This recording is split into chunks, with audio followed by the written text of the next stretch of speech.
फक्त मराठी यूट्यूब चॅनलला सबस्क्राईब करा आणि आमचे लेटेस्ट व्हिडिओज पाहण्यासाठी बेल आयकॉनवर क्लिक करा। लेटेस्ट अपडेट्ससाठी आमचा इंस्टाग्राम, ट्विटर आणि फेसबुक हँडल्सना फॉलो करा।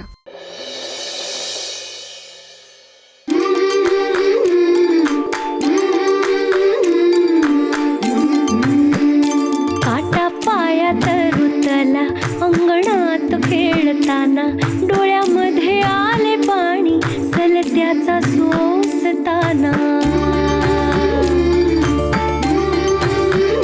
पण तरी ना हरवे तिच्या ओठातील हसू दुःख आपल्या मनीचे नाही जगादिले दिसू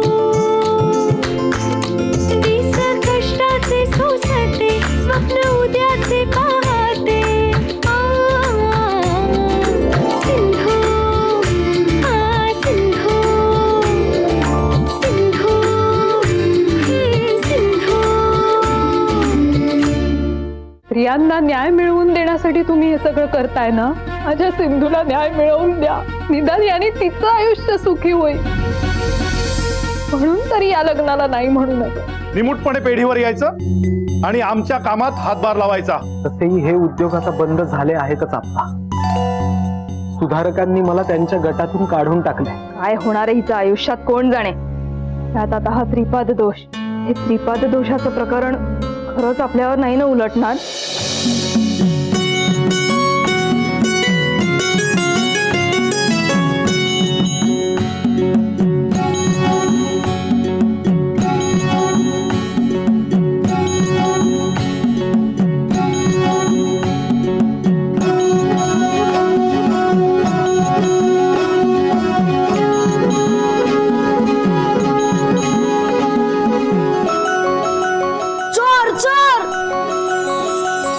चोर आहे वय, खिडकीतून येणारा चोरच असतो। अरे गंमत केली रे, मला वाटलं होतं तू असशील म्हणून। पेरू घेऊ? घेऊन खाऊन झाल्यावर विचारतोस वय? काय? अरे पेरू खूप छान आहे म्हणत होतो। बरं मला सांग, तू का आलायस? मग काय करू, शाळेत सिंधू बी आली नाही आणि तू बी नाही, मग माझा अभ्यास कोण घेणार? तुमच्यापैकी खेळायला बी कुणी नाही माझ्या संग, मला लय एकटं वाटतंय। अरे काल मी झोपाळ्यावरनं पडलो ना, म्हणून नाही आलो शाळेत। आणि सिंधू, सगळ्यांना असं वाटतंय की तिनं मला पाडलं। तुला माहितीये आमचं लग्न ठरलंय। ठरलं वय?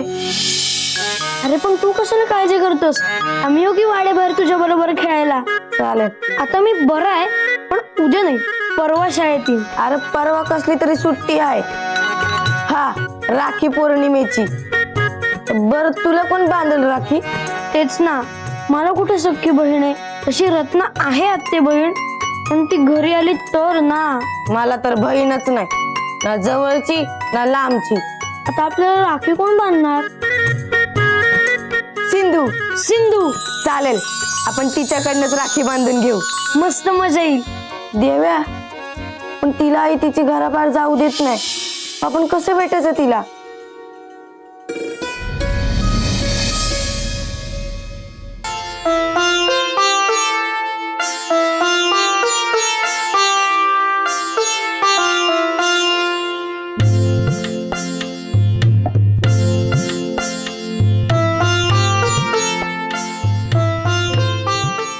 देवव्रताला बरं वाटतंय आता, डोक्याला मार लागलाय ना त्याच्या, म्हणून आणखी 1-2 दिवस लेप लावायला सांगितलंय।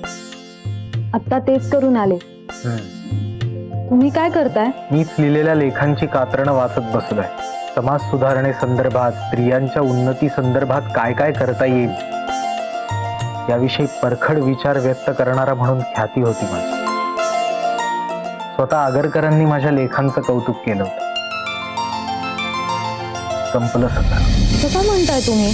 काय म्हणू, मी मोर्चाला सामोरा गेलो, माझ्या सहकाऱ्यांनी मला दुटप्पी आणि खोटारडा ठरवलं, त्यांच्या गटातून काढून टाकलं, फसवणूक केल्याचा आरोप केला माझ्यावर।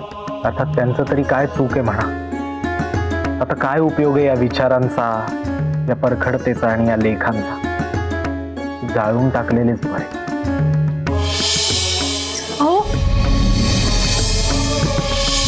तुम्हाला माझ्यामुळे स्वतःच्या मनावर दगड ठेवावा लागला। आपल्याच मित्रांशी भांडावं लागलं. मला क्षमा करा हो, पण मी फक्त घराचा विचार करत होते. तुला दोष देत नाहीये सरस्वती, पण घर आणि समाजकार्य त्यामध्ये माझी फार पंचायत होतीये ग. म्हणजे मी जेव्हा रानड्यांचे आणि कर्व्यांचे विचार ऐकतो त्यावेळेला असं वाटतं की त्यांनी सांगितलेल्या मार्गावर झोकून देऊन काम करा. पण मग जेव्हा घरी येतो आणि तुझं बोलणं ऐकतो त्यावेळेला मला तेही पटतं. मी माझ्या सहकाऱ्यांना समजावून सांगितलं की आपण जर बालिकांच्या सुखासाठीच हा मोर्चा काढतोय तर सिंधूचा विवाह आमच्या घरात झाल्यामुळे तिची सुद्धा त्या नरकातून सुटका होणार. त्यांना पटलं नाही, पण मी मोर्चा का परतवून लावला हे दादाला आणि आप्पांना समजणारच नाही. पण मला समजतंय ना, तुम्ही हे सगळं का केलं, का करताय, ते सिंधूच्या भल्यासाठीच करताय. हे तुम्हाला माहिती आणि मला माहिती. मग अजून कोणाला समजण्याची किंवा समजून सांगण्याची काय गरज आहे? आता हसताय का? मला नाही समजत तुमच्या त्या समाजकारणातलं काही. असं दरवेळेला सांगतेस तू मला, पण कधीतरी मला न कळणारी गोष्ट सुद्धा अगदी सहज शिकवून जाते. सरस्वती, फार छान समजावून सांगतेस तू समोरच्याला, ते सुद्धा अगदी प्रेमाने. काहीतरीच तुमचं. बरं ते जाऊ दे, उद्या देवव्रतच्या लग्नाची बैठक आहे ना. हे बघ, सिंधूचा जर लहान वयातच विवाह व्हायचा असेल ना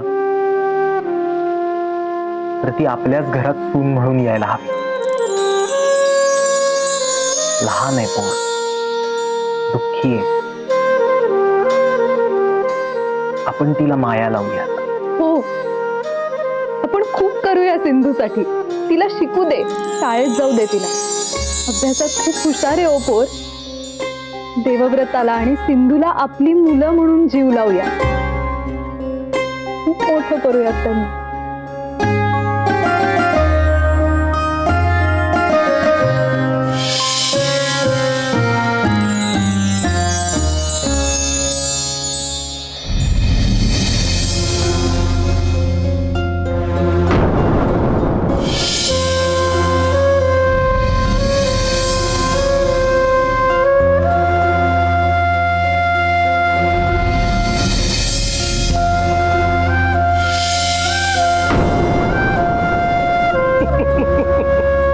पत्रिका उत्तम जुळलेली आहे, काळजी नसावी.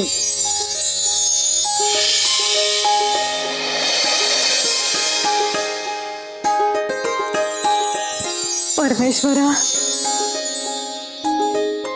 छान.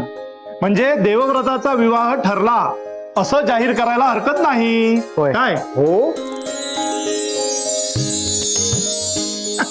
सुनबाई, हो बघत काय बसलाय? तोंड गोड करा सगळ्यांची. अहो, अभिनंदन गंगाधर पंत, म्हणजे आता तुम्ही आमचे व्याही होणार.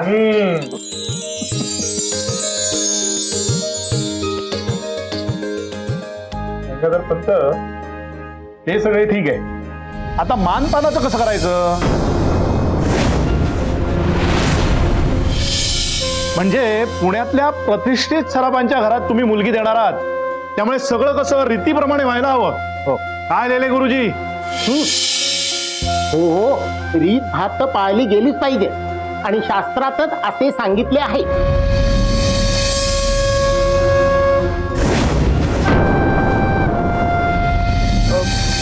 पण म्हणजे काय काय करायचंय? गंगाधर भाऊ, अहो काहीही करायला लागणार नाही. अहो, तुम्ही तुमची मुलगी देताय हेच खूप आहे आमच्यासाठी. बोलले आमचे सुधारक बोलले. हो सुधारक, तुम्हाला काय आम्ही एवढे निष्ठुर आणि हपापलेले वाटतो का? हो, आमच्यासाठी सुद्धा ते मुलगी देतायत ना, हेच पुरेसे आहे. गंगाधर पंत, तुमची मुलगी आहे ना, तोच आमच्यासाठी सर्वोत्कृष्ट दागिना आहे. आम्हाला काहीही नको. हो, थोडीशी गंमत केली. आणि मला वाटतं आमच्या सुधारकांनाही एवढी गंमत कळते काय.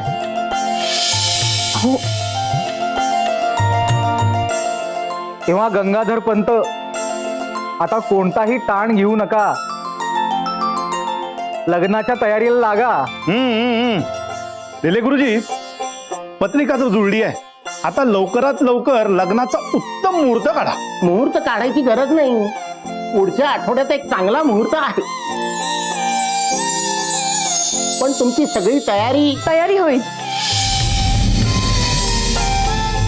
नाही म्हणजे मुहूर्त जर चांगला असेल तर तयारी करतात येईल नाही का. तेही खरे. कसं आहे लेले गुरुजी, पत्रिका जुळली आहे. आता लवकरात लवकर पार उरून टाकू. ठरलं बाई एकदाचं देवव्रताचं लग्न. सरस्वती, अगो तुझा पुतण्या एक आठवडाभर धीर धरेल ना हो.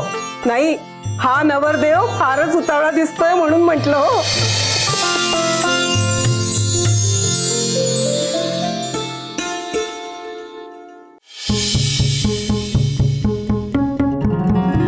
अरे दिसतंय का कोणी? नाही ना, कोणीच दिसत नाहीये. अरे कुठे गेली असली सिंधू? मी पण तुझ्या बरोबरच आलोय ना, मला कसं माहित असेल?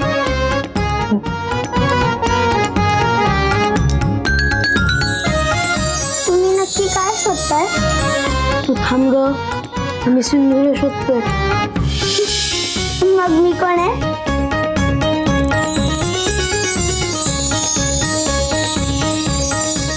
सिंधू तू इथे? हो, धाकट्या आईने मला पाणी भरायला सांगितलं होतं. खरं तर मला शाळेत यायचं होतं, पण धाकट्या आईने सांगितलेलं कामच पूर्ण होत नाही. तुम्ही नाही गेले शाळेत? आम्ही तर शाळा बुडवून तुला भेटायला आलो. अगं बाई, हो का? सिंधू ऐक ना, उद्या रक्षाबंधनाची सुट्टी आहे. आम्हा दोघांना राखी बांधायला कोणीच नाहीये. तू आम्हाला राखी बांधशील? हो, बांधेन की. मी आतापर्यंत कोणालाच राखी बांधलेली नाही. माझा भाऊ आहे गोपाळ, पण धाकटी आई म्हणते तू अवलक्षणी आहेस,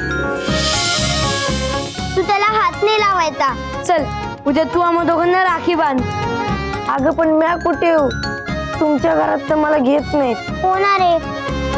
आपण पारावर भेटायचं का? हा चालेल.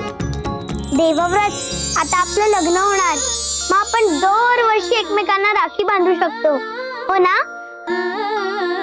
आणि मला तुला पण बांधेन की. सिंधू, सिंधू तू आम्हा दोघांना उद्या राखी बांधणार आहेस, विसरू नको हा. सिंधू उद्या पारावर राख्या घेऊन ये. आता धाकटी आई आली, मी जाते आता. सिंधू देवव्रतला राखी बांधणार आहे? कर्म माझं.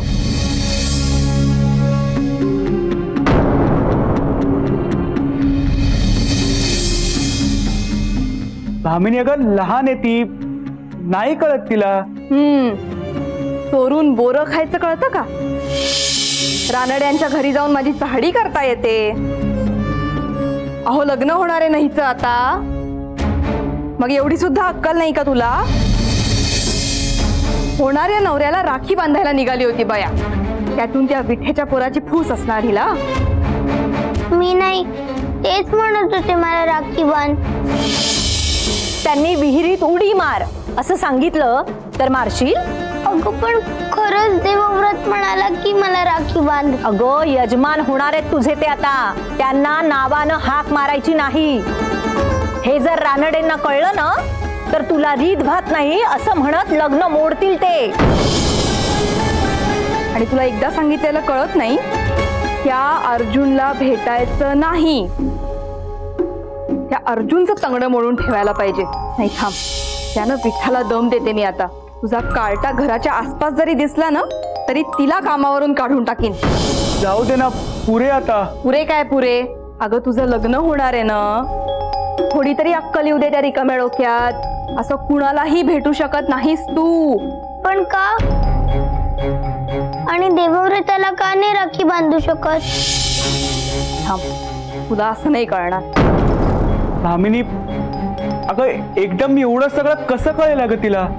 थांब मी समजवतो.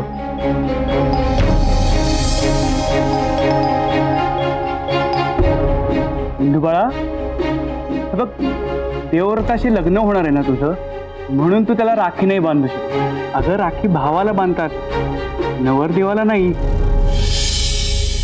आणि बर का बाळा, तू त्या अर्जुनलाही नको भेटूस आता. मग मी राखी कोणाला बांधू? गोपाळाला हात सुद्धा लावलेला चालणार नाहीये मला, सांगून ठेवतीये. भामिनी किती हट्टीपणा करशील तू? उद्याचा एक दिवस चालून घे ना. अगं सिंधूचं लग्न होऊन ती सासरी जाईल ना, एवढी एक इच्छा पूर्ण कर तिची.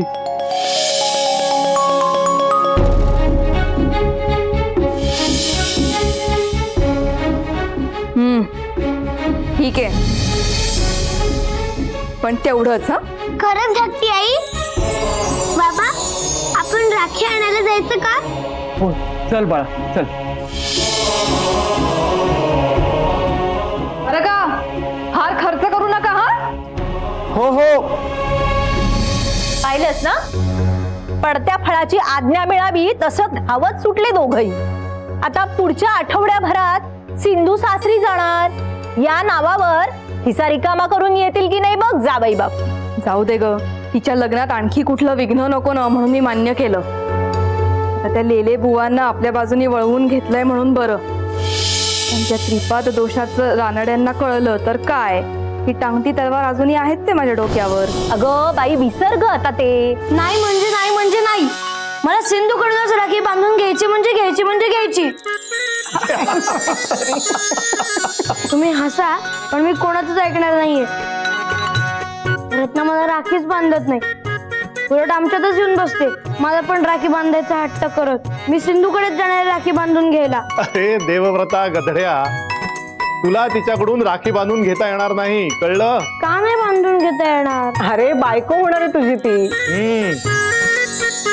उद्या भाऊ बिझनेस सुद्धा बायकोकडून औक्षण करून घेणार आहेस का? जा पाटावर जाऊन बाईस बाकीच्या पुरुषांसारखा. चला चला या. मी सांगते हो रत्नावली, तुला औक्षण करायला. रत्नावली, औक्षण कर हो त्या आणि राखी बांध. गोदावरी, अगो झाले की नाही? इंदू, हो हो हो आली.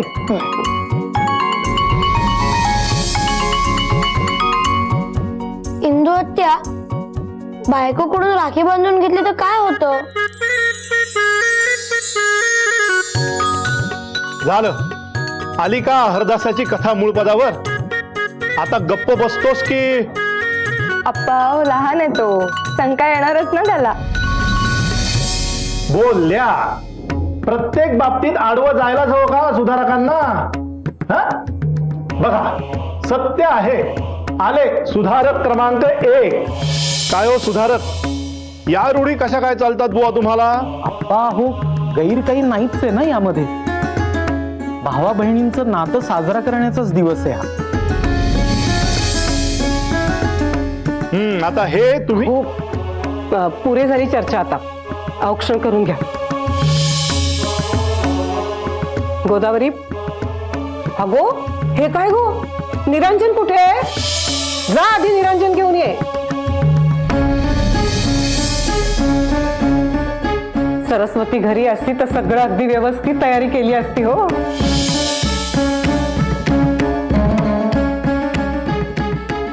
औक्षण कर हो.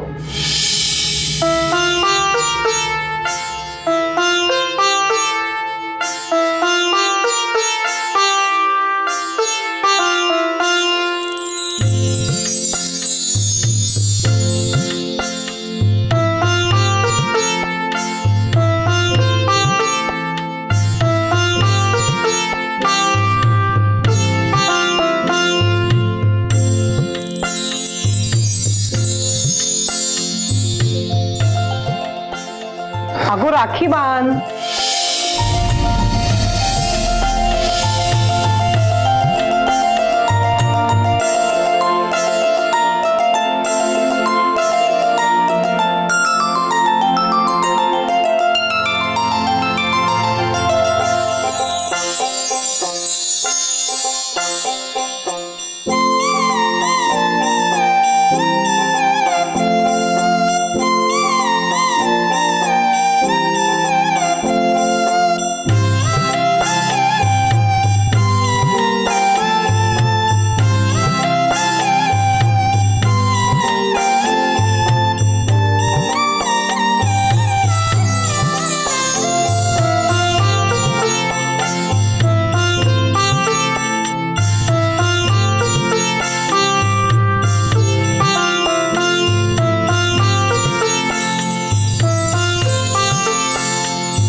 रत्नावली जा हो, तू आता औक्षण कर.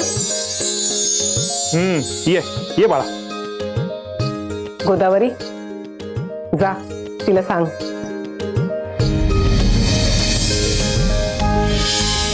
गोदू, अगं काय झालंय? तुझं चित्त थाऱ्यावर नाहीये का?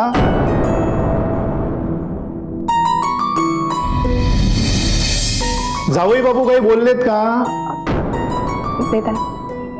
नाही, काही नाही. नक्की ना गोदावरी? हो. अगं मग हस ना. अगं लग्न घर आहे हे. असं पडक्या चेहऱ्याने वावरणं बरं नाही. हा?